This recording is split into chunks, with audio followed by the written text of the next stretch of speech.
Kébé, professeur de droit public, directeur du centre d'études et de recherche en ingénierie juridique et financière. Vous pouvez revenir sur l'objectif de ces rencontres aujourd'hui? L'objectif, c'est de vulgariser des travaux qui ont été faits concernant le secteur informel et la fiscalité. Donc aujourd'hui, c'est la cérémonie de restitution qui nous permettra de recueillir les observations des participants pour les consigner afin d'avoir un document final. Qu'est-ce qu'on peut retenir de l'étude qui va être aujourd'hui publiée? Bon, on peut retenir que l'étude montre que le secteur informel limite le dispositif de mobilisation des ressources fiscales. Vous savez, c'est un secteur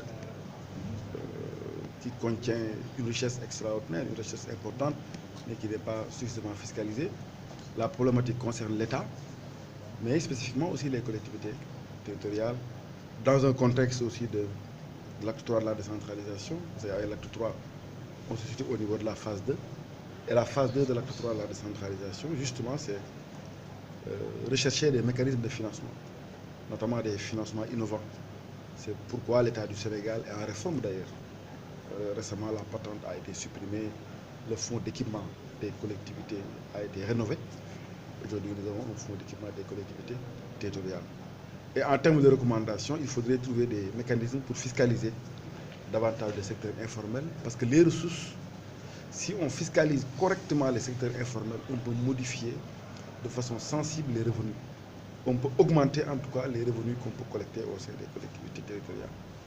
Vous parlez de mobilisation des ressources publiques, vous parlez de secteur informel. On voit un certain antagonisme entre les deux. Parfois, le langage n'est pas clair entre les deux. Qu'est-ce que vous comptez faire pour un certain rapprochement entre les deux, faciliter le recouvrement? Il faut des stratégies de plaidoyer. Il faut des stratégies de plaidoyer parce que dans la méthodologie, si vous assistez aux présentations, vous allez voir que dans la méthodologie, on est dans une dynamique de recherche-action. Pas une recherche purement théorique de livres, comme on dit, mais une recherche-action, une recherche qui permet de rencontrer, d'ailleurs ce qui a été fait. Les chercheurs ont rencontré les différents acteurs qui interviennent dans le cadre des collectivités territoriales avec un guide d'entretien administré. Le premier acteur, donc l'État, c'est l'État qui met en charge, qui met en œuvre la législation fiscale. Deuxième acteur, les collectivités territoriales. Vous avez vu, elles sont plutôt massivement représentées ici, les collectivités territoriales, à travers les institutions concernées. Mais aussi le secteur privé. Parce que le secteur privé, ce sont les entreprises. Et enfin, la société civile. Donc vraiment, tous les maillons, les éléments qui interviennent dans la gouvernance financière et fiscale en particulier, seront impliqués, notamment lors de la diffusion, parce qu'aujourd'hui c'est le rapport provisoire qu'on va recueillir, on va consigner les remarques et après on va les vulgariser. Qu'en est-il l'acte 3 sur la fiscalité? On vous a entendu parler d'une partie. L'acte 3? Oui. Enfin, on a dit que l'acte 3 a créé des difficultés financières au lieu de régler ces difficultés, parce que l'acte 3 a créé des charges nouvelles alors qu'il n'y a pas de moyens conséquents. Je disais qu'il y a 599. On a créé plus de 385 communes. On les appelle des communes rurales, des communes sans ressources particulières.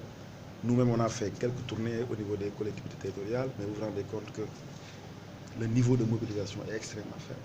Donc avec l'acte 3, on avait annoncé une phase 2. On est au niveau de la phase 2 pour renforcer les mécanismes de financement, mais on se rend compte que même si le train est en marche, il y a beaucoup de difficultés de mobilisation des ressources des collectivités territoriales. Donc la réforme, elle n'est pas achevée en réalité. Il faudrait aller dans le sens d'achever la réforme de l'acte 3 de la décentralisation, notamment au niveau du volet finances locales. Parce que si on parvient à faire de bonnes réformes, nous avons par exemple une fiscalité locale qui est vieille, qui date de 1912. Dans beaucoup de pays, c'est des impôts qu'on n'encaisse plus, c'est des impôts qui ne sont plus adaptés à la réalité du moment. Imaginez, quand on vous dit que nos communes fonctionnent comme des colonies, avec un régime financier très obsolète de 1912, ça prouve toutes les difficultés que nous avons en termes de modernisation de notre système de finances des collectivités territoriales.